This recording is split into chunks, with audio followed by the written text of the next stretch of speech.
Re-bienvenue à cette dernière partie qui va donc terminer le bilan et préparer un petit peu tout ce qui va être pour l'année prochaine, en particulier en ce qui concerne la chaîne. J'avais dit que je ferais un bilan de l'année cinéma. En fait, j'ai déjà parlé de quasiment tout. J'ai pas grand chose à dire de plus. Donc on va maintenant pouvoir passer au bilan de la chaîne elle-même. Alors pour la chaîne, c'est un bilan qui est un peu en demi-teinte parce que alors autant niveau chaîne ça va pas trop mal, j'ai fait des trucs un peu neufs et un peu machin, autant niveau perso c'est un peu autre chose. Et là, la réception de certaines vidéos m'emmerde un petit peu. Je suis content parce que j'ai sorti plein de trucs cette année. J'ai sorti 3 Pourquoi j'ai raison, j'avais tort, ce qui est déjà bien. Mais j'ai aussi sorti 2 bases du cinéma, un détournement, une nouvelle émission qui s'appelle les hors-séries, encore une nouvelle émission qui s'appelle les reaction shots. Donc j'ai quand même sorti pas mal de trucs. Ce qu'il y a d'emmerdant, c'est que les statistiques sont pas parfaites. Au niveau des vues, ça va. D'ailleurs, ma vidéo sur Star Wars, je tiens à vous remercier, est la première à atteindre les 200 000 vues en moins d'un mois. Ça fait quoi? Ça fait une semaine et demie, 2 semaines, un truc dans ce genre-là. Et c'est pas habituel pour moi, donc merci.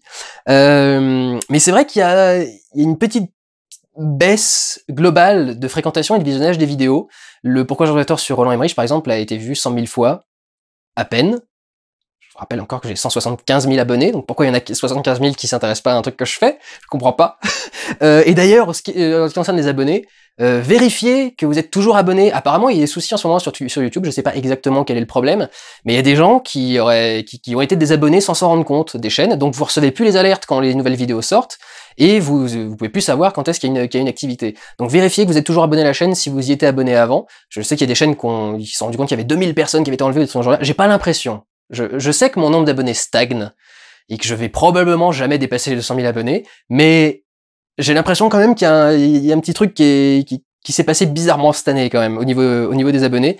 Donc vérifiez à tout hasard si vous êtes toujours abonné à la chaîne, si vous souhaitiez l'être.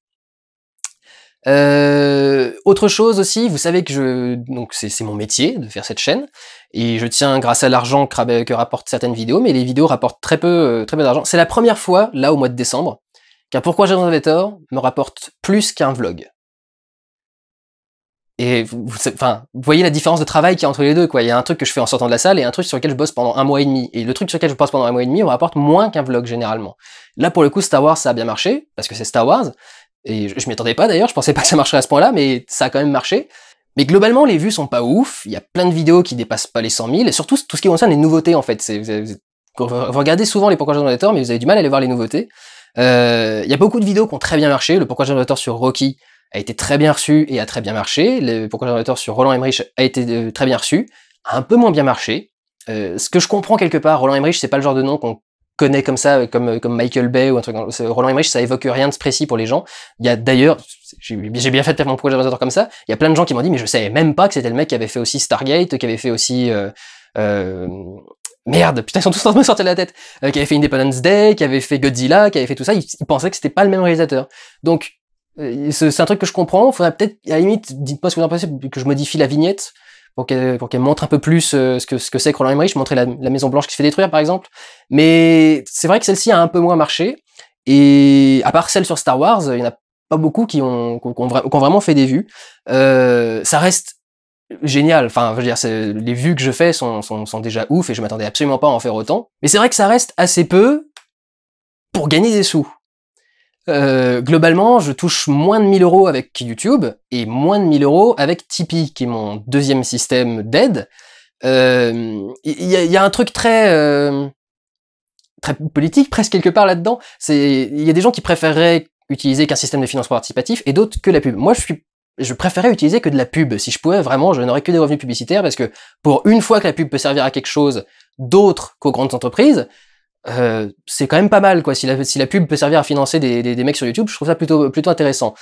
Mais c'est vrai que les vues ne suffisent pas constamment, donc je suis navré de dire ça, j'aime pas le faire, mais je vous rappelle que Tipeee existe, et que si vous pouvez et que vous souhaitez soutenir la chaîne, je vous encourage à aller sur Tipeee. Je suis toujours super chanceux de pouvoir vivre de cette chaîne, et vraiment d'en vivre de A à Z, mais c'est vrai que il faut faire attention quand il y a des moments où les dons Tipeee baissent trop. Je sais jamais quoi faire, parce que je suis en train de me dire, si jamais je leur dis donnez-moi des thunes, ça va faire racoleur, mais d'un autre côté, j'ai besoin de ces thunes, sinon j'ai que dalle pour finir le mois. Donc voilà, sachant qu'en plus, sur tout ce que je gagne, il y a 30% qui partent pour l'État et tout le bordel, donc c'est pas un salaire brut que je reçois à la fin du mois, donc vraiment c'est assez important de soutenir la chaîne, et je suis désolé de vous le rappeler, mais voilà. Toujours à propos des pourquoi Jérôme vous avez tort, 2 questions qui reviennent régulièrement. Il y a beaucoup de gens qui m'envoient des messages en me disant est-ce que tu es au courant que telle partie de ton pourquoi Jérôme est bloquée? Excusez-moi, c'est quand même ma chaîne, s'il y a quelqu'un qui doit être au courant, je pense que c'est quand même moi. Donc oui, je suis au courant que certaines parties de mes vidéos qui sont bloquées. Êtes-vous au courant que ça fait à peu près 1 an et demi que j'ai créé une seconde chaîne sur Dailymotion qui vous permet de retrouver toutes les créations du cinéma de Durandal sur Dailymotion sans être bloqué, sans quoi que ce soit, avec même des versions un peu plus propres pour certaines que j'ai pu re-rendre ensuite parce que Dailymotion on peut réuploader les vidéos. Donc je vous rappelle encore une fois qu'il y a une version Dailymotion de la chaîne, et que si vous y allez, absolument toutes les vidéos sont en ligne, il n'y en a aucune de bloquée. Donc profitez-en, c'est à ça aussi que sert cette chaîne Dailymotion, c'est pas rapporter des thunes. Clairement pas. Merci le mec de Dailymotion qui m'a vendu le truc, mais ouais. Et deuxième petite question, je sais pas encore comment gérer ça, mais beaucoup de gens me parlent des sous-titres de mes vidéos, et c'est vrai que j'y pense beaucoup. Le problème c'est qu'à chaque fois que j'ai essayé de m'y mettre sérieusement, je suis tombé sur des gens qui n'y arrivaient pas. C'est-à-dire qu'il y a beaucoup de gens qui me disent ce serait bien de traduire tes vidéos, et il y en a peu qui se rendent compte que mes vidéos font 28 pages. Et que c'est assez énorme, et que j'ai un rythme de diction qui est assez rapide, etc. Et donc c'est forcément très compliqué de mettre des sous-titres sur ce que je raconte. Mais c'est vrai que c'est quelque chose à laquelle je pense beaucoup, quoi, parce que je me dis, je pense que mon travail de recherche est suffisamment intéressant pour être montré à d'autres personnes, et ce serait peut-être bien que d'autres personnes le voient aussi. Donc, il y a plusieurs trucs. D'abord, je voudrais pouvoir avoir des sous-titres pour les sourds et malentendants en français, parce que ça aussi c'est un besoin d'accessibilité de base. Et je voudrais, et du coup, une fois que ce texte sourd et malentendant en français sera fait, filer du coup cette version à d'autres personnes qui pourront faire les versions anglaises par exemple, mais j'avais quelqu'un qui m'avait contacté à un moment pour me demander si je voulais avoir une version coréenne des sous-titres. Ce qui m'ennuie avec les autres langues que l'anglais, c'est que je peux pas vérifier le texte. Je peux pas vérifier si c'est bien traduit, s'il y a bien la bonne intention, s'il y a bien le bon truc de transcrit dans la traduction. C'est le seul truc qui m'ennuie un petit peu. Mais bon, à la limite, c'est le souci de tout le monde quand on fonctionne avec les sous-titres sur YouTube. Et là vient la question, je sais pas comment ça fonctionne exactement. C'est-à-dire que apparemment on peut ouvrir un système. Alors je sais qu'on peut ouvrir un système en disant est-ce que voulez-vous laisser les gens pouvoir mettre des sous-titres sur les vidéos. Et quand tu me poses la question comme ça, je dis non. Parce que je sais pas ce que les gens peuvent uploader comme ça, donc on peut sans doute vérifier et faire de la modération, mais quand même. Donc ça m'ennuie de laisser le truc complètement ouvert comme ça. J'ai aussi peur qu'il y ait des gens qui sous-titrent une partie de la vidéo et pas le reste, en se disant je ferai le reste plus tard, et puis finalement ils le finissent jamais. Donc j'aimerais bien pouvoir fonctionner en système interne, avoir des gens qui font des vraies traductions complètes et qui m'envoient des SRT ou des SSA, je sais plus quel format utiliser par YouTube, que moi je mets ensuite directement en ligne sur la vidéo et que je peux vérifier vite fait avant de les regarder. Je sais pas comment fonctionner avec tout ça. Parce que je peux pas avoir une équipe complète. Si j'ai une équipe, je pourrais jamais les suivre. Je peux vous demander de le faire vous-même par bonne volonté, me les envoyer quand vous pouvez, mais du coup, je sais jamais si je vais recevoir quelque chose ou pas, et c'est pas très sérieux. Et je sais pas si je lance un système comme ça libre, où je laisse tout le monde faire les trucs sur YouTube. J'ai du mal à gérer ce truc-là. Alors là, je vous demande ce que vous en pensez. Qu'est-ce qui pourrait être fait au niveau des sous-titres des vidéos, sachant que je voudrais en sous-titrer certaines en priorité par rapport à d'autres, celles que j'aime bien et qui marchent bien, enfin et que je voudrais que les gens voient, celle des Wachowski par exemple. J'aimerais beaucoup que celle-ci soit sous-titrée. Autant n'importe le vent également. Je suis désolé, j'ai quelques renvois. Autant n'importe le vent également. J'aimerais bien que ce soit une vidéo sous-titrée parce que la plupart des Américains n'ont aucun problème avec ce film non plus. Donc c'est vrai que les sous-titres c'est une bonne question, mais je sais vraiment pas comment les gérer. Et donc voilà, si vous avez une solution, je suis client. J'ai des potes qui bossent dans des trucs de sous-titres, mais justement ils sous-titrent déjà des trucs anglais en français et ils ont déjà presque tous des plannings pleins, donc je peux pas leur demander de me faire 28 pages de traduction. C'est compliqué. Alors s'il y en a qui sont motivés parmi vous, dites-le moi. Vous savez quoi, enfin, envoyez-moi des messages et je vais vous envoyer les textes si vous les voulez. Si vous voulez faire une vidéo précise, envoyez-moi un message, je vous enverrai les textes. Je vous préviens, il y a des corrections à faire sur les textes parce que au montage, je modifie certaines choses et certaines phrases, et puis il y a des fautes à faire, à enlever parce que je sais toujours pas écrire français correctement. Donc il y a un petit travail déjà pour la version française sous-titrée pour les malentendants. Et je pense que si déjà je pouvais faire ça, c'est-à-dire déjà avoir une équipe de personnes qui me ferait les sous-titres malentendants pour les vidéos, je pourrais ensuite envoyer le sous-titre malentendant français pour que les gens aient plus à faire le timecode et qu'ils aient juste à faire les traductions et faire les trucs plus facilement après. Donc voilà, à la limite, si vous pensez que vous pouvez faire de la traduction et en quelle langue, contactez-moi. Et je vous enverrai des textes. J'essaierai d'envoyer des textes différents à tout le monde, comme ça il y aura plusieurs projets qui avanceront dans différents trucs, et puis on essaiera d'en sous-titrer quelques-uns. Je suis encore, enfin, au cas où, si quelqu'un voulait lancer le truc, je viens de dire que je touche à peine assez de thunes pour moi, donc évidemment ce ne serait pas rémunéré, c'est du bénévolat, je peux pas vraiment faire autrement. Soit c'est par bénévolat, soit c'est fait par bénévolat, soit je peux pas le faire.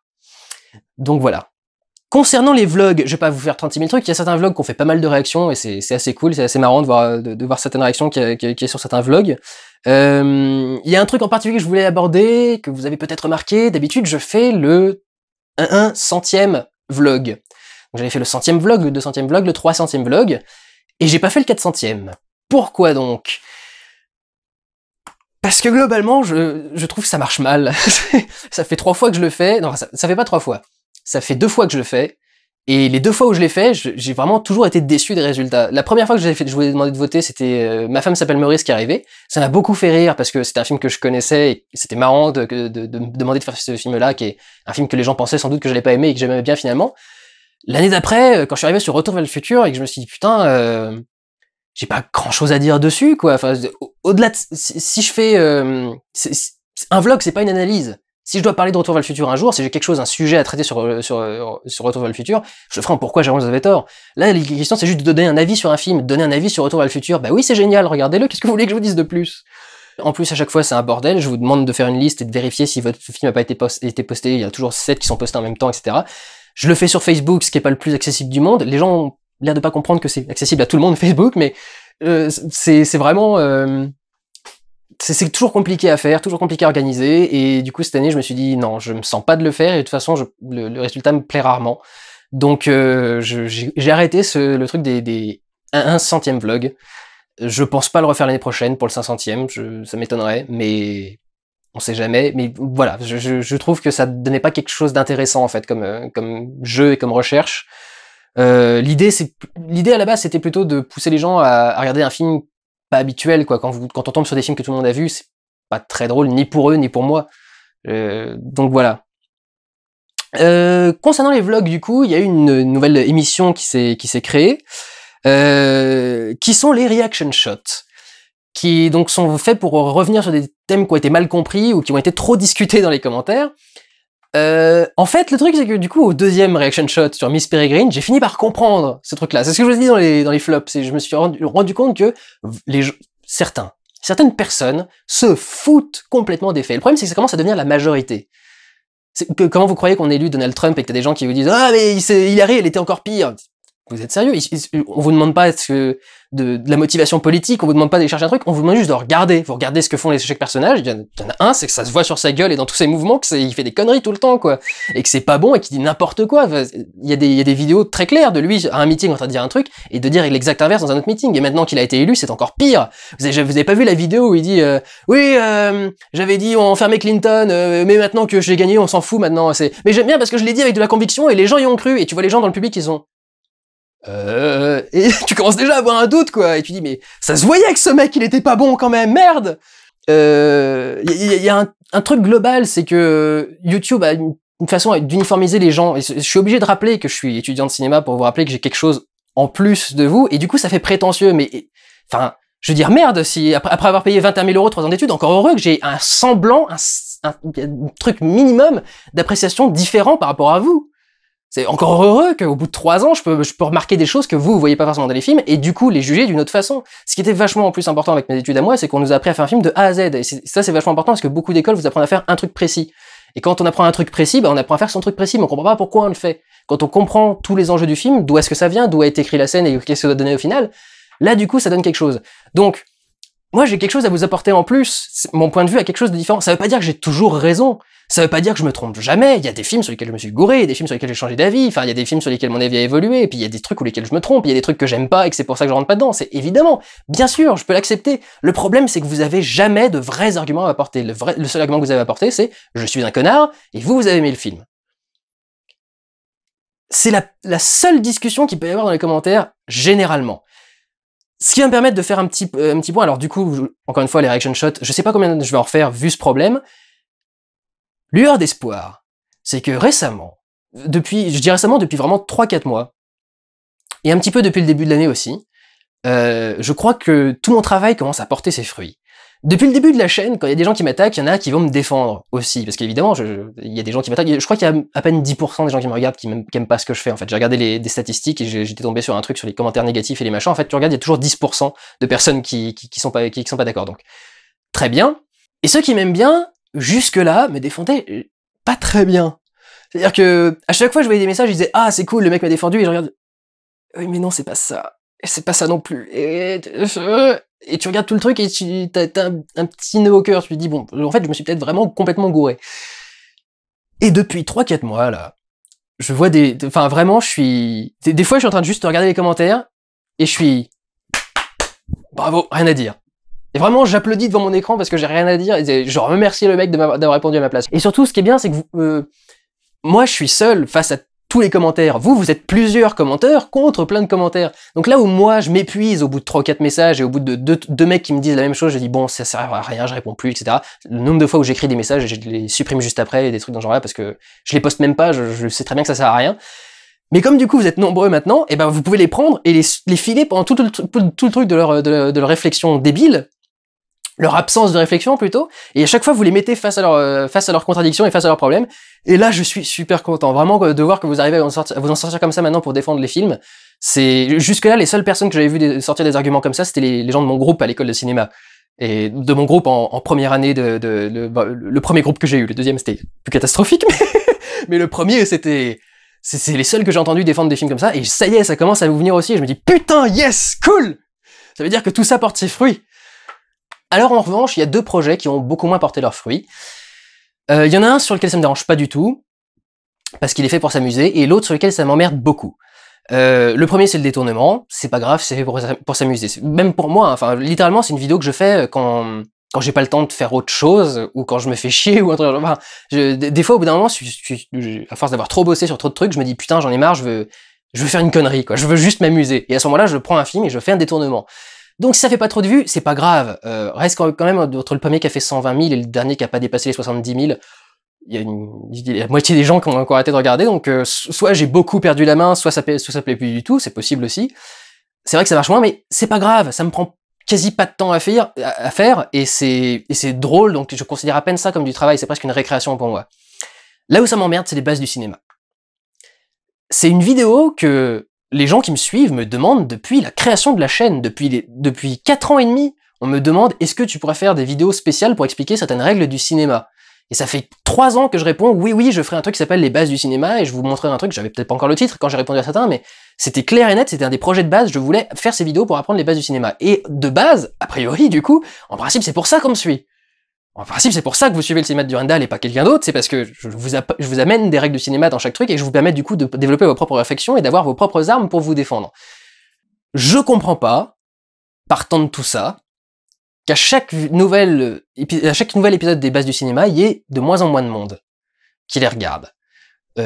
Encore une fois, je crois que la première a dû être vue 120 ou 110 ou 140 000 fois, et la dernière a été vue 60, 85 000 peut-être, je crois que c'est le maximum que j'ai réussi à faire sur la partie 3.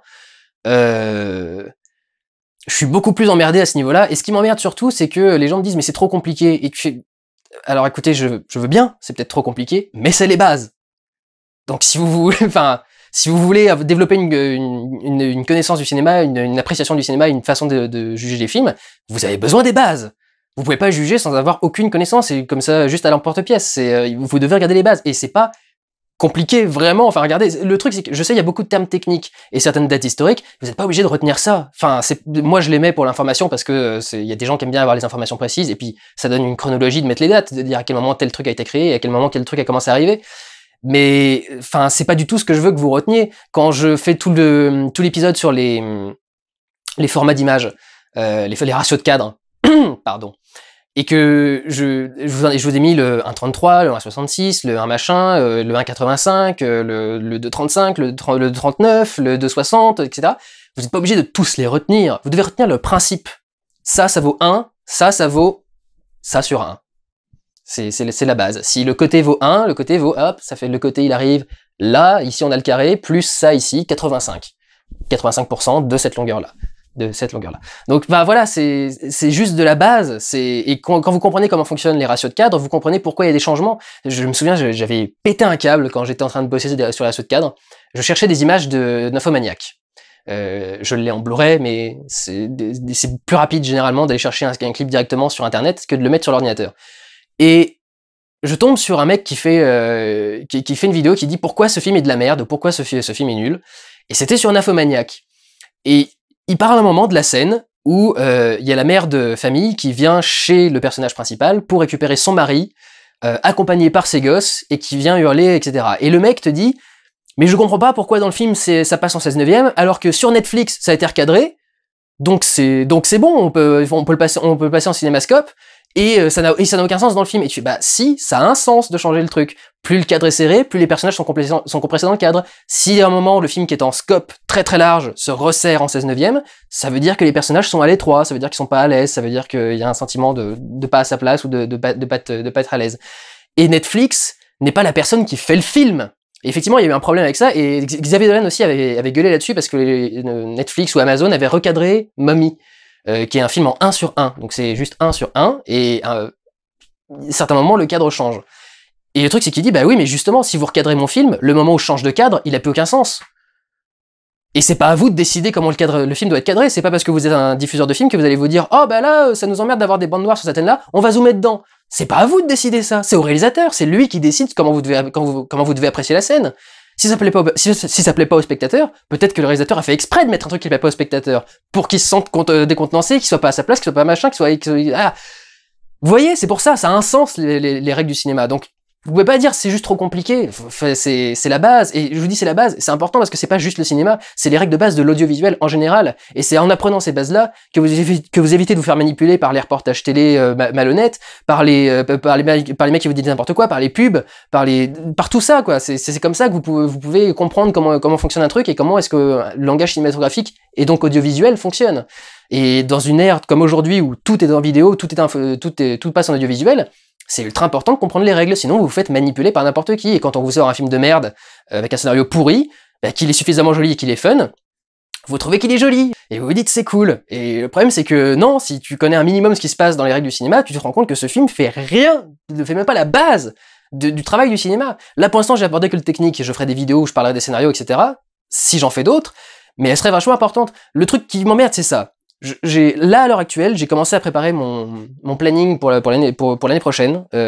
J'essaie de mettre généralement les sorties que je veux faire dans l'année, même si je les fais pas toutes, au moins je mets grosso modo celles que je voudrais faire, et s'il y a un problème de timing, je peux en sauter une ou un truc dans ce genre-là. À l'heure actuelle, il n'y a pas de base de cinéma de prévu. Parce que les bases du cinéma, pour le coup, demandent beaucoup de boulot, parce que c'est un truc où je vous apprends quelque chose. Donc, s'il y a vraiment un texte qui doit être parfait, c'est ce texte-là, quoi. Et je me tue à vous faire les vidéos les plus recherchées possibles. Sur la dernière, là, sur les ratios de cadre, j'ai été chercher mon ancien prof de l'école, je lui ai envoyé des emails pour lui demander, écoutez, j'arrive pas à comprendre, il y a un tel enchaînement dans l'histoire de la pellicule, au niveau des formats et des machins, est-ce que vous pourriez me dire, au niveau du son, au niveau du machin? Enfin, je vais très loin pour essayer de vous amener le truc le plus correct possible. Ça prend du temps. Et si la vidéo fait moins de 50 000 vues, ça sert à rien. Je me casse le cul pour rien. S'il y a même pas tous les abonnés de base qui regardent les bases du cinéma, ça ne sert à rien. Et ce qui m'emmerde, c'est que là, par exemple, la prochaine vidéo, c'était les focales, et ça fait 1 an et demi que je suis en train de me faire un fantasme en me disant, ah, j'ai envie de faire un truc pour les focales, etc. Je voudrais qu'il y ait quelqu'un qui m'accompagne pour faire la vidéo sur les focales et d'avoir plein de focales pour vous les montrer comme ça directement, pas faire des extraits de films, mais vous les montrer directement. Le truc, c'est que si je veux faire tout ça, il faut que je demande la participation de quelqu'un, et en particulier d'un loueur de focales. Et je suis désolé, mais si mes vidéos elles font pas de vues, j'ai pas les bases pour aller chercher quelqu'un en lui disant, est-ce que je pourrais squatter votre truc pendant une journée pour faire une vidéo de merde qui fera 50 000 vues? C'est pas une vidéo de merde, et c'est pas de la merde de faire 50 000 vues, c'est déjà vachement bien. Mais vous comprenez bien que je peux pas me mettre autant de temps sur un truc qui intéresse même pas la moitié des gens qui regardent ma chaîne. Je peux pas. Les Pourquoi Jason Auditeurs, ça intéresse tout le temps, ça dépend du sujet. C'est le seul truc qui va pas, c'est qu'en fonction du sujet, elles font plus ou moins de vues. Mais si le sujet intéresse quelqu'un, les Pourquoi Jason Auditeurs, ça marche toujours vachement bien, quoi. Les bases du cinéma, non, ça marche pas. Donc encore une fois, je suis complètement en stand-by sur les bases du cinéma, peut-être qu'il y aura un épisode 4 l'année prochaine, mais vraiment, pour l'instant, c'est pas prévu. Parce que je peux pas faire des vidéos qui sont vues par personne. C'est mon boulot, si à un moment la vidéo ne sert à rien, ben, je peux pas bosser autant de temps dessus, quoi. Donc voilà pour ce qui est des bases du cinéma. Donc pour l'année prochaine, c'est ça mon petit planning où je commence à me faire des sorties. Il y a 2 trucs qui m'intéresseraient aux alentours d'Halloween, que j'aimerais bien faire, mais je sais pas si je pourrais sortir 2 vidéos à ce moment-là, mais il y a peut-être 2 sujets que j'aimerais bien sortir à ce moment-là. Il y aura évidemment du coup le Star Wars, le projet de sortir Star Wars de fin d'année. D'ailleurs oui, on parlera vite fait de Star Wars 8 avant de finir la vidéo. Il y en a un qui est prévu là pour l'instant en fin février, mais j'ai pas encore commencé à bosser dessus. Faut que je me fasse l'intégrale des films et que je vois s'il y a des pistes à suivre ou pas. Et il y a surtout du hors-série de prévu. Et du pourquoi j'ai raison et tort. J'aimerais surtout sortir un truc sympa cet été, parce que cet été ça fera 5 ans que le cinéma de Durandal existe. Et il y a un projet que je voudrais faire depuis un bon bout de temps, et j'aimerais bien pouvoir qu'il aboutisse maintenant, mais encore une fois c'est un projet qui demande la participation d'autres personnes, et c'est pour ça que c'est toujours compliqué à réaliser. Donc oui, principalement du pourquoi j'ai raison et tort, et à l'heure actuelle, plutôt... ouais, un peu réalisateur et un peu saga, et quelques films uniques. Je sais pas si je pourrais en sortir plein dans l'année, comme je ferai pas d'autres vidéos, normalement j'ai le temps de bosser dessus, mais faudra que j'y arrive. J'essaye de revenir à des sujets où, un peu comme j'avais fait avec Michel Hazanavicius, avec Greg Araki, ou des choses comme ça, des réalisateurs que je maîtrise pas forcément sur le bout des doigts quand je commenme, Darren Aronofsky, où je me suis rendu compte en plein milieu du truc que je l'aimais pas finalement, et qui foirait ses films, et les films eux-mêmes sont appréciables, mais ils sont foirés par rapport aux intentions. Et donc j'aimerais bien essayer de revenir à ces trucs-là, sur des réalisateurs que je maîtrise pas totalement. Et là, le truc, c'est que le réalisateur que je vais aborder au tout début d'année, je sais pas du tout comment je vais l'aborder. Je sais qu'il est vachement intéressant et je voudrais vraiment l'aborder, mais j'ai pas encore revu les films en entier. Je sais pas s'il y a des parallèles à pouvoir se tourner, donc il faut voir ça. Il y a un truc qui est embêtant sur certains points, c'est que je voudrais sortir certaines choses par rapport au calendrier des sorties en cinéma. Et le problème, c'est que, comme d'habitude, il y a toujours des sorties qui sont très très proches, et si je fais un, je peux pas faire l'autre ensuite. Avant de passer du coup aux sorties de 2017, on va aborder rapidement, parce que vous savez que j'aime pas trop ça, le côté vie personnelle. Parce que cette année a été très particulière en ce qui me concerne. Voilà. J'ai craint, j'ai redouté ce jour toute ma vie, le jour où je devrais amener Cléo chez le vétérinaire pour la faire piquer. Et ce qui c'est vraiment pas arrivé au meilleur moment. C'est vraiment ça le truc, c'est que je vous dis, déjà au début de l'année quand j'ai découvert Rocky et que j'ai fait ma vidéo sur Rocky, j'étais déjà au 36e dessous niveau mental, et c'est vrai que Cléo en plus, enfin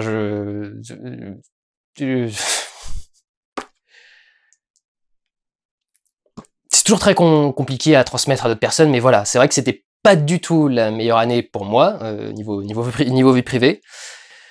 Voilà, ça me rend mal à l'aise et j'aime pas trop en parler. Venons-en à l'année 2017 et aux sorties qui vont venir. Du coup, pour en revenir globalement à 2016, c'était assez chargé, mais finalement pas de trucs qui marquent. Beaucoup de films ont été très moyens cette année, je trouve. Et pour beaucoup, on sent que ça a à voir avec les coupes du studio. Enfin, ça se voit. Le nombre de versions longues qui sont sorties en Blu-ray cette année, c'est quand même assez parlant. Mais c'est vrai que beaucoup de films sont, pour reprendre le fossoyeur de film, mais j'ai toujours adoré quand il faisait ça. Et du coup, c'est pas ultra ouf. Et l'année prochaine, on va bien voir. Alors, venons-en sortie de 2017. Je vous rappelle que ces dates sont non contractuelles et qu'elles sont susceptibles de changer dans l'année selon l'actualité cinéma, l'actualité quotidienne, l'actualité machin. Les films pourraient sortir plus tard que ce qui a été prévu ici. Ce ne sont que les premières estimations. Au mois de janvier, nous commencerons directement, là, dans quelques semaines, avec Resident Evil Final Chapter, qui à l'heure actuelle ne s'annonce pas terrible. Vraiment, je vois les images, ça m'évoque les moins bons passages du 5, et pour l'instant je vois pas ce que ça va raconter. Après tout, c'est un teaser trailer, il n'y a pas grand chose dedans, mais quand même, ça a pas l'air ouf.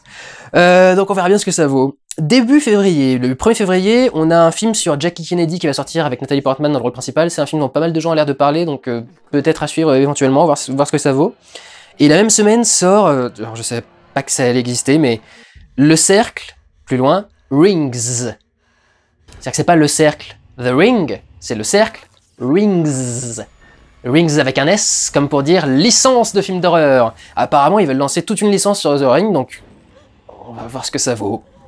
Le 8 février, 50 Shades Darker, qui a l'air de s'annoncer très space, parce qu'ils ont l'air de rajouter une espèce d'histoire étrange de nana qui a été butée, et je sais pas par qui, et que Anastasia se met à voir en vision et rajoute un truc avec motif surnaturel et fantastique et tout. Tu fais, waouh, qu'est-ce qu'ils vont faire? C'est quoi ce délire?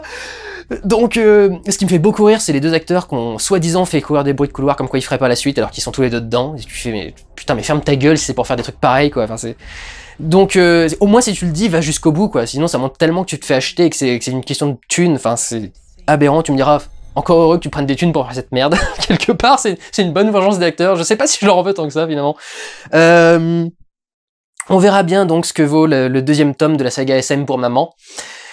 Ensuite, le 22 février, John Wick 2, la suite de John Wick, que j'attends beaucoup. Pour certains qui me demandaient la grosse différence, par exemple, entre un Jack Reacher et un John Wick, la différence, c'est les enjeux. La différence, c'est qu'il y a un film, un script qui sait qu'il y a beaucoup de trucs qui sont clichés, et que si on met pas des vrais enjeux, quand on met pas des vraies explications, un vrai background pour te montrer pourquoi tous ces personnages sont réunis, et pourquoi ils en veulent à John Wick, il y a aucune raison que t'aies envie que John Wick veuille s'en sortir, à part voir un film d'action. Là, pour le coup, c'est un film d'action avec une vraie justification, un vrai scénario, et cette suite a l'air aussi justifiée. Apparemment, ce que j'ai cru comprendre de la bande-annonce, c'est que en ayant buté ce mec-là, du coup, il a quand même réveillé tous les autres mafieux qui ont dit, mais attends, il y a un mec qui vient de buter le plus gros mafieux de la ville, c'est quoi ce bordel?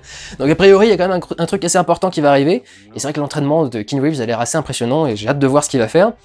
Le même jour, sortira le nouveau film de M. Night Shyamalan, après The Visit, Split, qui apparemment est un film avec James McAvoy sur un mec qui aurait des personnalités multiples. Intéressant, à voir. Encore une fois, il devrait y avoir un twist sympa vers la fin, donc peut-être un projet sympa à regarder. Début mars, le 1er mars, Logan, dernier volet de la saga Wolverine avec Hugh Jackman, avant un changement soit de personnage mutant, soit d'acteur pour jouer Logan. Je sais pas trop ce que ça va valoir, pour l'instant la bande-annonce est sympa, mais faudra voir ce que vaut le film. J'avais bien aimé The Wolverine, et j'ai l'impression que ce qui se concentre vraiment sur Wolverine lui-même est assez intéressant, donc il y a moyen que ce soit intéressant. Le même jour, Trainspotting 2. Est-ce que le premier film est pas censé être une espèce d'ode anticapitaliste et contre la société formatée, et vous faites une suite? C'est pas complètement antithétique avec le principe de Trainspotting? De faire une suite? Oui, ça peut être cool de voir ce que les acteurs sont devenus, mais ça sent tellement, encore une fois, la licence qu'on essaie de réactiver, et c'est marrant, ils essaient de réactiver les licences auteurs aussi maintenant. Donc, parce que Trainspotting, c'était quand même pas un film de base à licence, et du coup, ils disent, oh, un film qui a bien marché dans les années 90, qui pourrait marcher, Trainspotting! Danny Boyle, tu veux pas nous faire une suite? Il faudrait que je vérifie, je sais même pas, je crois que c'est Danny Boyle qui l'a fait. J'ai pas vérifié, mais je crois que c'est Danny Boyle qui l'a fait, et vraiment, je comprends pas. Ça n'a pas de sens par rapport à l'histoire de Trainspotting. C'est pas la génération de nos futurs, comme c'était des punks en principe, ces mecs-là, c'est la génération de nos futurs. Pourquoi tu fais une suite sur la génération de nos futurs? Bon, oui, enfin justement, on veut pas aller voir, on veut pas voir ce qu'ils sont devenus. Enfin, je sais pas pour moi, enfin, j'ai pas trop aimé Trainspotting 1 de base, mais pour moi, tu veux pas voir ce qu'ils sont devenus. Ils représentent une génération qui est censée être perdue et ne rien donner, donc pourquoi tu veux montrer ce qu'ils ont donné? Ça n'a pas de sens. Le 8 mars. Kong Skull Island. Le problème que j'ai avec Kong Skull Island, c'est que je déteste l'esthétique et la recherche graphique du film. J'ai vraiment pas du tout envie de voir ce que ça va donner. Je passe aussi sur une autre licence. Où est-ce qu'elle est? Ah, je l'ai pas mis. Il y a la momie aussi. Alors, du coup, le 22 mars, à propos de nul, La Belle et la Bête de Disney, remake plan par plan. Je comprends pas encore ce truc-là. C'est au moins quand ils ont fait Maléfique, ils ont essayé de refaire l'histoire. Au moins quand ils ont fait c'est quoi, Cendrillon qu'ils ont fait, ils ont essayé de réinventer l'histoire et de faire un truc moderne. Là apparemment c'est plan par plan, scène par scène. Les costumes sont les mêmes, les décors sont les mêmes, les personnages sont les mêmes. Pas que La Belle et la Bête en général, que l'histoire de La Belle et la Bête de Disney. Ça n'a aucun sens. C'est complètement débile. Fort heureusement, le même jour, 2 films intéressants vont sortir. Alors il y a des gens qui commencent à dire que ça a pas l'air bien, alors que, enfin, pour moi ça a l'air très bien. Life, origine inconnue, des scientifiques qui sont dans l'espace, qui récupèrent des roches martiennes, et parmi ces roches martiennes découvrent pour la première fois une forme de vie. Et le truc c'est que ils sont en train de se dire, merde, apparemment première rencontre entre 2 formes de vie, il peut toujours se passer quelque chose de compliqué. J'ai vu des gens commencer à dire « Ah, des scientifiques, ils ont même pas les précautions de base ». J'ai regardé les bandes annonces, ils ont toutes les précautions possibles. L'échantillon, il est à l'intérieur d'un truc d'une cage. Ils ont des gants en plastique qu'ils mettent à l'intérieur pour manipuler. Et d'ailleurs, ce que j'ai l'impression, c'est que le truc passe à travers le gant en plastique et troue le gant en plastique pour attaquer les humains en fait. Donc je crois vraiment qu'il n'y a pas trop de défauts à ce niveau-là et que ça peut être vraiment intéressant à suivre. Le casting en plus est assez ouf. Il y a Jake Gyllenhaal et tout le bordel, donc non, ça a l'air pas mal, je trouve, Life. Et celui qui vraiment a l'air cool, je vous avoue, je suis pas un énorme fan de ce mec, mais le roi Arthur de Guy Ritchie, ça a l'air ouf. Ça a l'air ouf de chez ouf, et j'ai très envie de voir ce truc. Le 29 mars, Ghost in the Shell, l'adaptation du coup. Alors, c'est un peu un mélange avec ce que je disais sur La Belle et la Bête, c'est que il y a des plans qui sont très réminiscents de Ghost in the Shell, et justement c'est ceux que j'aime pas généralement, parce que je trouve qu'ils sont pas bien reproduits en plus. Et tout le plan où elle se bat dans l'eau, le plan où elle fait où elle se retourne à poil et elle descend par la tour, etc. Enfin, je le trouve très mal reproduit. Par contre, tout ce qu'ils font d'original et tout ce qu'ils font de sympa, je trouve que le film est génial et il a l'air d'avoir là pour le coup une recherche graphique vraiment ouf. Les premières images là, de la ville avec le 5 avril. Alors j'étais ultra hype et un jour les bandes annonces sont sorties. Power Rangers. J'adore cette série, c'est très con, hein. C'est très con comme série, mais je l'aime beaucoup. Mais alors depuis que j'ai vu la bande-annonce et que j'ai vu qu'en gros Power Rangers c'est Chronicle 2, c'est un groupe de jeunes qui découvrent un trou quelque part avec un espèce de cristal qui lui bizarrement, une fois qu'ils ont vu le cristal, ils se mettent à développer des pouvoirs spéciaux, ils deviennent plus forts et ils ont leur corps qui commence à se transformer, et après ils ont des pouvoirs et des costumes et des robots qui arrivent. Pour le reste, c'est exactement le scénario de Chronicle, et je trouve ça honteux. Enfin, tu adaptes un truc qui existe déjà, t'as déjà une licence, il y a déjà eu 36 000 itérations, c'est déjà un truc que t'as acheté au Japon, et en plus, quand tu fais le film, tu continues à les piquer chez certaines personnes. C'est quoi ce travail de sagouin là? Bref, j'attendais beaucoup Power Rangers, alors les costumes me dérangent pas, mais alors le design des ordres a l'air dégueulasse, et le design global des effets spéciaux a l'air ignoble. Donc vraiment, j'étais vachement hype pour un film Power Rangers, et maintenant que j'ai vu les images, je fais « Mon Dieu, faites que tout brûle avant que ça sorte !» À ce propos, le 26 avril, les Gardiens de la Galaxie 2 arrivent. J'ai vu la bande-annonce, je déteste déjà le film. C'est génial. Enfin, toute la bande-annonce est basée sur un sketch qui a déjà été fait dans le premier film. Quand même. C'est-à-dire Rocket Raccoon qui est en train de faire un plan et il est en train de dire un truc et surtout fait pas ça dans le plan et Groot évidemment fait une connerie. Donc vous avez refait, rien que dans la bande-annonce, on a déjà la même scène que dans l'épisode 1. Et ce truc de à la fin là, le mec est oui, je crois que tu es amoureuse de cette nana-là et l'autre qui est derrière. Ah, tu dois avoir la honte. C'est ridicule, je déteste ce truc. Le style peut être sympa, mais le contenu, qu'est-ce que je déteste. Décidément, on enchaîne. Alors, le mois d'avril et de mai, vous achetez-moi des Tranxène ou des machins, tout ce qui pourra soutenir ma santé mentale, parce que le 10 mai, il y a Alien Covenant qui débarque. Qu'on pourrait appeler Alien 1 avec du budget, Prometheus 2, enfin, tel qu'aurait dû être Prometheus 1 aussi. Et la bande-annonce, déjà la bande-annonce, c'est tous les défauts que j'avais reproché dans le premier film. C'est les mecs qui vont dehors, ils vont explorer une nouvelle planète qu'ils connaissent pas du tout, ils ont pas de casque. Bizarrement, qu'est-ce qui se passe comme plan?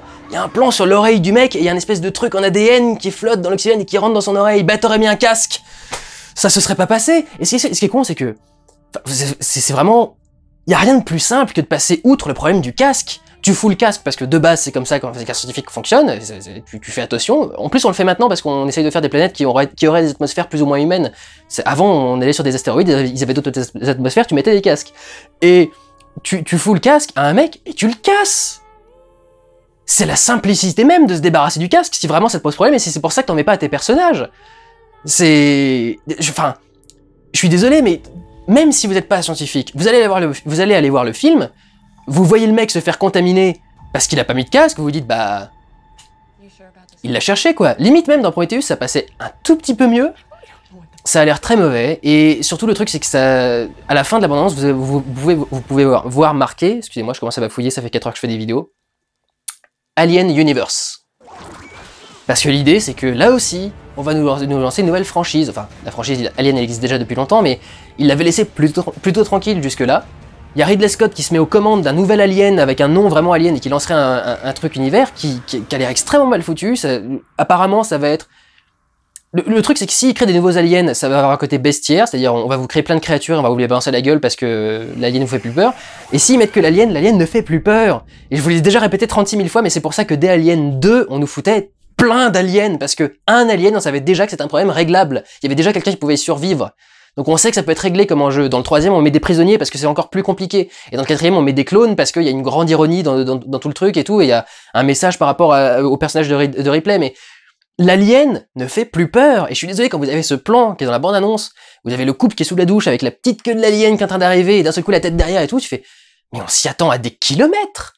Ça a déjà été fait dans tous les autres épisodes. Et vous regardez visuellement, ça ressemble à un alien avec du budget, quoi. C'est des gens qui sont en train de courir dans des couloirs et des gens qui sont contaminés, qui se font avoir et d'autres qui veulent pas les laisser sortir de la porte.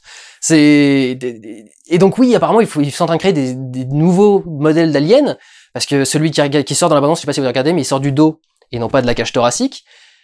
Donc a priori, ça va être une créature encore un peu différente, encore un peu spéciale. Le problème, c'est que c'est pas pour ça que tu vas voir Alien. Tu vas voir Alien pour voir un xénomorphe. Pour voir l'alien qui donne son nom à la saga, Alien. Tu vas pas le voir pour voir plein d'autres essais, plein d'autres races et plein d'autres machins. Enfin, l'alien lui-même peut s'adapter à différentes races. Le proto-alien, le prédalien, pardon, qui existe par exemple, ou le proto-alien qui se crée à la fin de Prometheus parce qu'il a pris un ingénieur et pas un humain.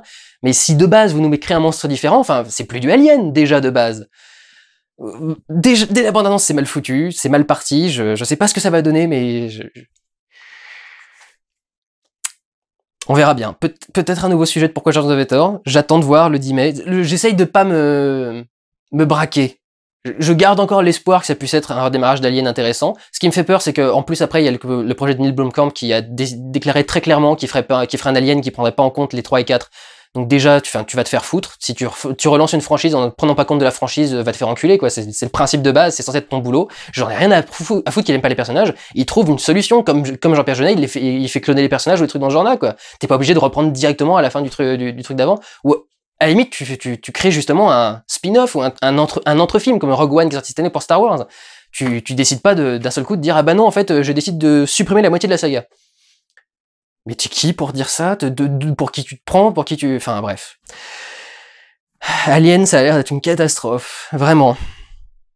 Le 26 mai, j'en ai rien à foutre, il y a Pirates des Caraïbes 5 qui sort, je me branle complètement. Il y a plein de gens qui me demandent mon avis sur les Pirates des Caraïbes. Les 3 premiers, ça passe très bien, c'est des divertissements, mais alors je m'en fous, je n'ai aucune envie de les revoir, et j'ai rien à revoir dans ce film, j'ai pas envie de revoir les sketchs de Jack Sparrow, j'ai pas envie de voir les machins, je m'en branle, je les ai vus une fois, je suis content de les avoir vus. Le 4, hors de question, c'est plus attrape-sous, tu meurs. Et là, le 5, vraiment, c'est quelqu'un l'a demandé. C'est John Oliver qui avait dit ça, je crois qu'il dit il tourne Pirates des Caraïbes 5 sous-titré, quelqu'un a demandé cette suite. Enfin vraiment, je comprends pas. Le 7 juin, ah bah elle est là, la fameuse momie, donc la fameuse momie qui doit sortir une licence par rapport aux créatures mystiques. Oui, mystiques.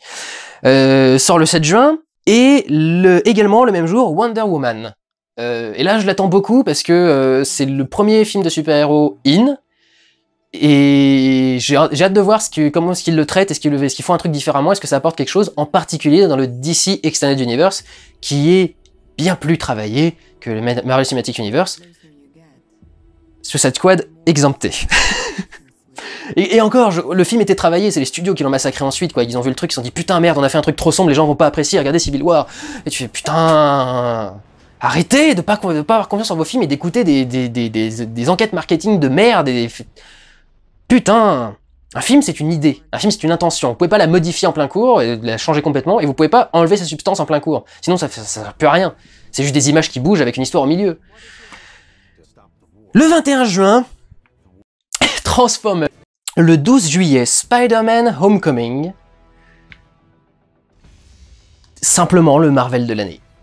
Et vraiment, même si c'est Spider-Man, hein, je suis désolé, vous allez voir le film, vous allez dire « Oh, c'est trop cool !» Et au bout de quelques jours, vous allez revenir et vous allez dire...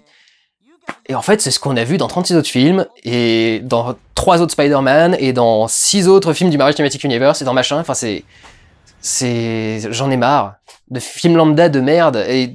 Black Panther sera beaucoup plus intéressant, là au moins on va découvrir vraiment un truc assez ouf, Spider-Man. On l'a déjà vu combien de fois Spider-Man, et d'accord, ils refont pas l'origin story, mais ce qu'ils font a pas l'air intelligent ou drôle du tout, et je suis navré, mais ce mec n'a toujours pas de charisme. Bon bref, Spider-Man Homecoming, on verra bien ce que ça donne. Le 19 juillet, Dunkerque, réalisé par Christopher Nolan. Je sais pas si vous avez vu la bande-annonce, mais encore une fois, je suis navré de vous l'annoncer, ce n'est pas parce qu'on filme des choses en images réelles que ça fait forcément des films cool. Ça va forcément les rendre plus réalistes, ça c'est sûr. Ça va peut-être les rendre un peu plus prenants, mais je suis navré, ce film a l'air chiant comme la mort. C'est quoi l'histoire de ce film? Je sais pas ce qui se passe, et t'as l'impression que c'est juste un mec, je vais filmer la bataille de Dunkerque, mais je sais pas quoi filmer dedans. Alors, faudra voir le film, les personnages seront ce qui nous amènera dans l'histoire, et c'est ça qui donnera les enjeux à l'histoire a priori, parce que les enjeux de l'histoire, avec un grand H, on la connaît. On les connaît, mais... Là, franchement, enfin, j'ai jamais eu aussi peu d'envie de voir un film de Christopher Nolan, et j'ai rarement eu envie de voir des films de Christopher Nolan. Donc, Ah, Dunkerque... Je m'en fous que ça ait été tourné en France, rien à branler. Justement, alors le 26 juillet, un film tourné en France, mais ça se voit pas et ça a l'air beaucoup plus intéressant quand même. Valérian et la cité des mille planètes. Alors ça c'est un film dont une bande-annonce dont je vais vous parler depuis longtemps parce que il va y avoir un problème foncier avec Valérian. C'est que Valérian est à la base une bande dessinée qui date des années 70 ou 60 60 plutôt. Et que cette bande dessinée, avec d'autres œuvres de science-fiction comme John Carter ou des choses comme ça, ou Dune, ou des trucs dans ce genre, sont devenus, le Dune de Jodorowsky, tout l'artbook qu'il avait fait pour adapter le film, sont devenus des références pour tout le monde, avec beaucoup d'éléments visuels très clairs, qui viennent de Valérian. Et le problème c'est que, du coup, ce qui a servi de base à inspirer toute la science-fiction que vous connaissez depuis 40 ans, est vraiment... Enfin, ça a été repris par tout le monde, quoi. Le style de Moebius, des humanoïdes associés, etc. Enfin, ça a été ultra repris dans énormément de films de science-fiction. Et au bout de 40 ans, enfin, on adapte le matériau de base. C'est-à-dire qu'au bout de 40 ans, on adapte la BD qui a servi à adapter tout le genre de la science-fiction depuis 40 ans. Et ça va être un énorme problème pour ce film. Là, du coup, le problème, c'est que j'aime pas les bandes annonces des films de Luc Besson. C'est impossible de transmettre l'esprit d'un film de Luc Besson dans une bande annonce. C'est irrésumable. On peut pas résumer la façon de traiter le récit et l'histoire de Luc Besson dans une bande annonce. Ça transparaît pas dans la bande annonce parce que c'est trop court, trop concret, trop fermé. Pas trop concret, mais trop fermé, trop restreint. Donc l'ambiance, elle est pas encore dedans. Ce qui m'a l'air le plus fun, c'est tout le côté on bronze, je sais pas où et on se fait attaquer par des zombies en même temps, par des aliens et du coup on se bat avec nos lunettes de soleil et notre chemise hawaïenne et notre bordel. Tous ces trucs-là ont l'air assez drôles et sentent un peu la patte de Besson. Mais il y a tellement de plans et de scènes qui sont réminiscents, mais à fond d'autres choses, que quand j'ai vu la bande-annonce pour la première fois, j'ai fait... Surtout, alors par exemple, faut regarder le premier plan de la bande-annonce, ça ressemble deux gouttes d'eau à ce qui a été mis dans les Gardiens de la Galaxie.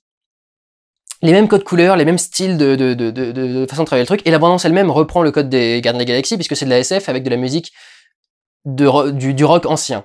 C'est Lucy in the Sky, je crois, et je sais plus, c'est les Beatles ou les Rolling Stones, ça c'est un des deux, c'est toujours un des deux de toute façon, mais du coup, enfin vraiment, la bande-annonce quand je l'ai vue, j'ai pas du tout apprécié, et au bout de quelques visionnages, je me suis dit, d'accord, je vois le film qui est un peu derrière, ça commence à passer.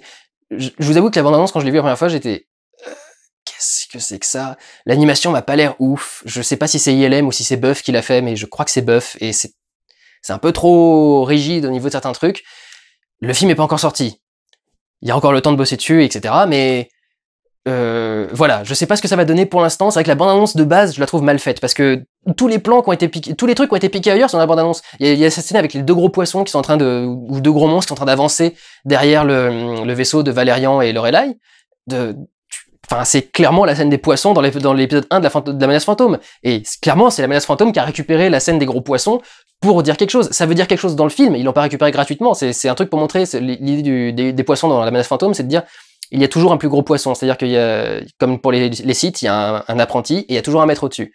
Donc c'est l'idée de montrer le truc, c'est qu'il y a toujours quelque chose de caché en fait. C'est pas parce qu'un truc te semble dangereux qu'il n'y a pas autre chose derrière d'encore plus dangereux. Donc il y avait une raison d'intégrer ça là-dedans.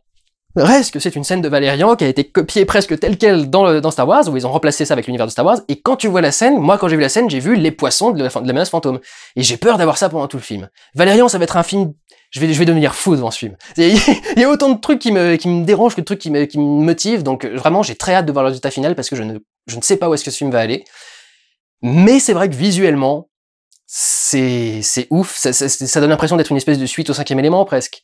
Et c'est le film qu'il voulait faire depuis des années, c'est pour ça qu'il a commencé à faire du cinéma. Évidemment, j'ai très hâte de voir Valérian, j'ai très peur aussi. Il faut pas croire que c'est parce que c'est Luc Besson, je pars gagnant. Hein. Quand j'ai été allé voir Lucie, je pensais que ça allait pas être bon non plus. Hein. Je pensais que ça allait être un divertissement. C'est justement de voir qu'il y avait pas qu'un divertissement dans Lucie qui m'a surpris et qui m'a marqué à ce point, quoi. Donc Valérian et la Cité des Mille Planètes, on verra. L'univers m'attire, le truc a l'air sympa, mais globalement, c'est beaucoup de choses réminiscentes et certains passages qui sont un peu mous. Enfin, vous voyez le passage dans la bande-annonce où il y a Valérian qui se bat contre des aliens.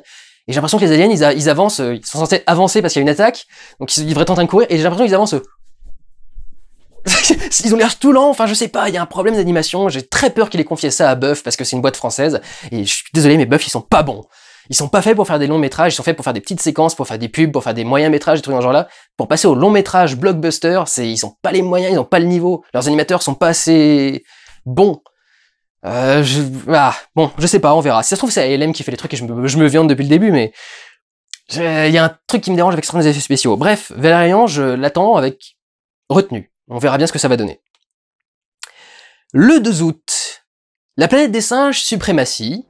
Je vous l'avais pas dit. Il faudrait que je revoie le vlog. Je suis presque sûr que quand j'avais dit que le surnom, l'affrontement de la planète des singes était stupide parce que c'était pas du tout ce qui était sous-entendu dans l'origine, qui était le soulèvement de la planète des singes.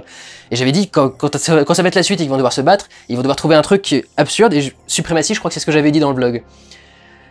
Donc à la base, War for the Planet of the Apes, c'est-à-dire la guerre pour la planète des singes, et non pas la planète des singes Suprématie, sort le 2 août, toujours réalisé par Matt Reeves, qui a fait la planète des singes Dawn of the Planet of the Apes, non c'était Rise of the Planet of the Apes. Et le problème c'est que ce que j'ai beaucoup apprécié avec ces films, c'est qu'il arrivait à faire un truc intelligent, en particulier, enfin vous regardez Rise of the Planet of the Apes, c'est un film, un blockbuster où il y a quasi pas d'action et les dialogues sont sous-titrés pendant 85% du film. C'est extrêmement rare et c'est très peu commun. Et c'est aussi pour ça que le film peut se permettre d'aller chercher des trucs intéressants et poser des questions sympas. Et là, c'est la guerre. Et j'ai peur que ça devienne très con comme film. Pour l'instant, dans la bande-annonce, ce que j'arrive à en voir, je vois rien de très intelligent. Je vois rien, pas de réel questionnement, je vois pas de réelle analyse de quoi que ce soit. Je vois juste un film où des singes vont se battre contre des humains. Il faut voir ce que ça va donner. C'est Matt Reeves, c'est Amanda Silver et... Non, comment il s'appelle ? Je sais plus. Les deux scénaristes, le couple qui avait écrit les deux premiers du reboot, qui sont dessus. Ils ont fait du très bon travail d'écriture, donc je pense qu'ils vont faire du bon travail aussi pour le 3. Mais j'ai un doute en voyant ce teaser. Je sais pas ce que ça va donner. Le 9 août... Alors je crois que c'est aussi dans une idée de lancer des franchises, mais je sais pas jusqu'où ils vont réussir à le faire, parce que c'est compliqué d'adapter Stephen King au cinéma. Et le 9 août sort donc La Tour Sombre, qui est l'espèce de roman ultime écrit par Stephen King, et qui serait le truc où tous ces personnages peuvent se rencontrer, c'est une espèce de dimension parallèle, et dans cette tour, on a accès à tous les romans qu'il a écrits, tous les machins, tout sera... J'ai pas très bien compris, les gens essaient de m'expliquer, à chaque fois tu as l'impression que c'est simple, et les gens disent « Mais non, c'est super complexe !» J'ai l'impression que j'ai compris, mais tu me dis que c'est pas ça. Et du coup, donc il adapte La Tour Sombre. Est-ce que ça a un sens d'adapter La Tour Sombre sans les autres œuvres ? Est-ce que c'est vraiment juste un truc de background et que c'est juste le roman où on a révélé que tous les univers de Stephen King étaient connectés ? Ou est-ce que c'est un truc central du récit ? Je sais pas. Et du coup, est-ce que ça veut dire qu'à partir de La Tour Sombre, on va se mettre à avoir 36 000 films, 3 par an, qui s'appelleraient The Stephen King Arc ou un truc dans ce genre-là, avec chaque bouquin de Stephen King adapté ? Parce que si on adapte tous les bouquins de Stephen King, il y a un bon bout de trucs à se faire. Et ils sont pas tous très sérieux. Donc il y a des trucs qui pourraient être dangereux. Je ne sais pas ce que peut donner La Tour Sombre. Surtout que j'ai pas lu le bouquin. J'ai lu quelques Stephen King, mais j'ai pas lu celui-là. Le 13 septembre, il y a un film qui s'appelle Baby Driver, qui va sortir. Alors il y a presque rien sur le film pour l'instant. C'est une histoire de braqueur qui, apparemment, une journée ça se passe mal et on va le suivre pendant cette course-poursuite, pendant la journée ça se passe mal. Ça a pas l'air ouf comme ça. Mais c'est réalisé par Edgar Wright. La trilogie du Miko, la trilogie du Cornetto. La trilogie du Cornetto et tout le bordel, donc Hot Fuzz, Shaun of the Dead et tout le bordel. Donc c'est Edgar Wright qui revient pour ça, Scott Pilgrim vs. The World. Et le dernier bar avant la fin du monde aussi, qui lui était de la trilogie Cornetto, alors que Scott Pilgrim ne l'est pas. Bref, c'est Edgar Wright, donc ça peut être sympa, même si le scénario a pas l'air ouf, ça peut être sympa. Le 4 octobre, Blade Runner 2049, que je vais me faire un malin plaisir de juger de façon tout à fait neutre, parce que je n'aime pas Blade Runner. Je ne comprends pas comment ce film a pu marcher à ce point. Je pense que c'est parce que le film est prétentieux. À la Ridley Scott, finalement, quelque part. Mais le film est très prétentieux et se vend comme une espèce de truc génial, une espèce de révolution, une espèce de machin. il se passe rien dans ce film, et les questions sont très mal posées. Enfin, tous les trucs des réplicants, tout le bordel, je suis désolé, mais je trouve que c'est très mal géré, Blade Runner. J'ai essayé de le revoir 2-3 fois. Je crois que je m'endors quasi systématiquement à un moment ou à un autre, ou que je fais une pause et qu'il faut que je regarde le reste le lendemain. Enfin, vraiment, je comprends pas le succès de Blade Runner. C'était révolutionnaire à son époque, c'était ça la raison du succès.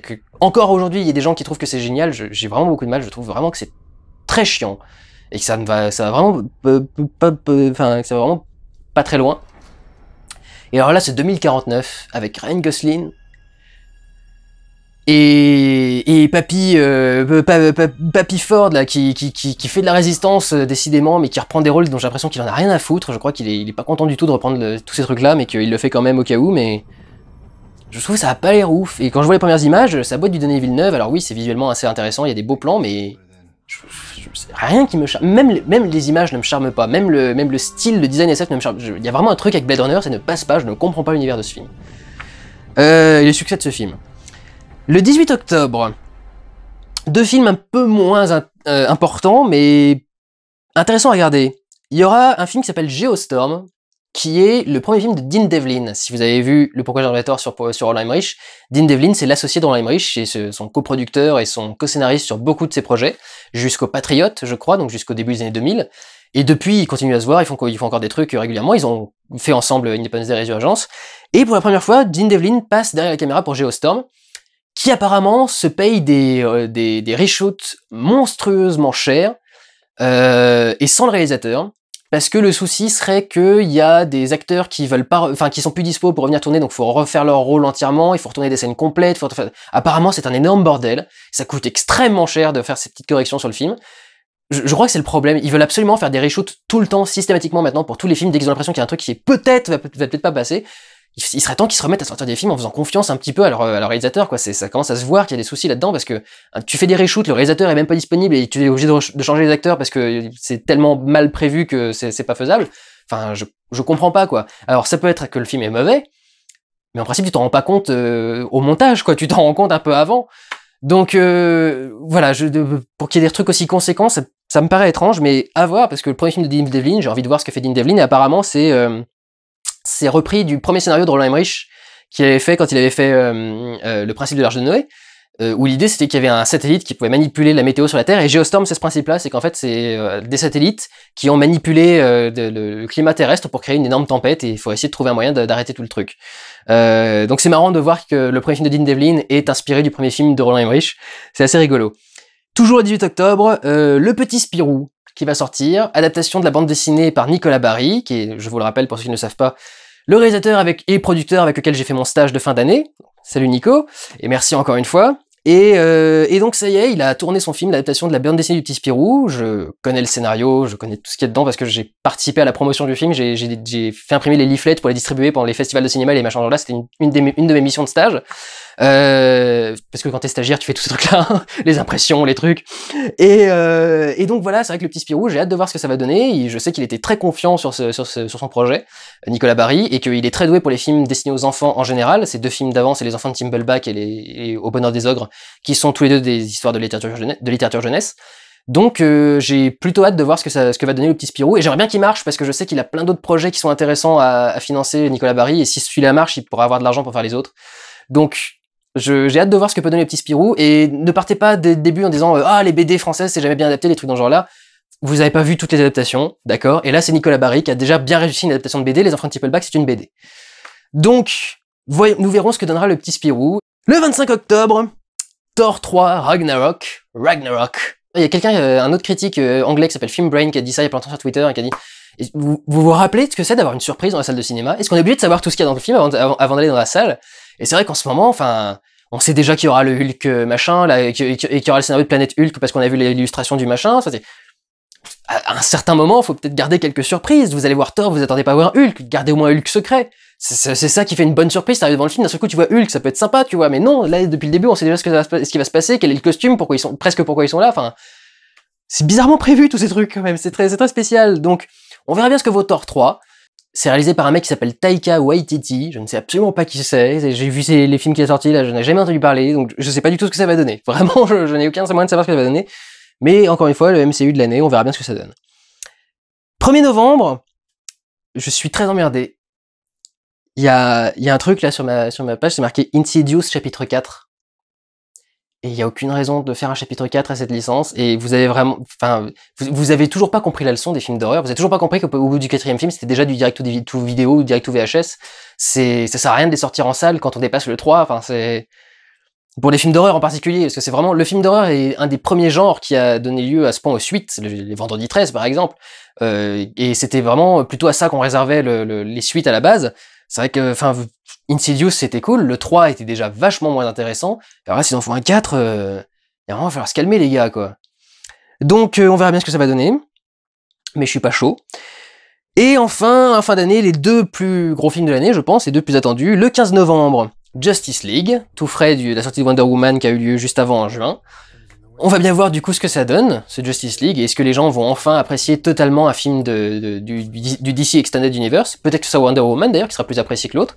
Mais est-ce que les gens apprécieront enfin un film de Zack Snyder du DC Extended Universe? Parce que je suis désolé, mais tout le monde est en train de cracher sur ce mec. Est-ce que vous vous rendez compte du travail qu'accomplit ce mec? Pour réussir à faire déjà ce que fait ce mec, il faut se tuer à la tâche, mais vous imaginez même pas.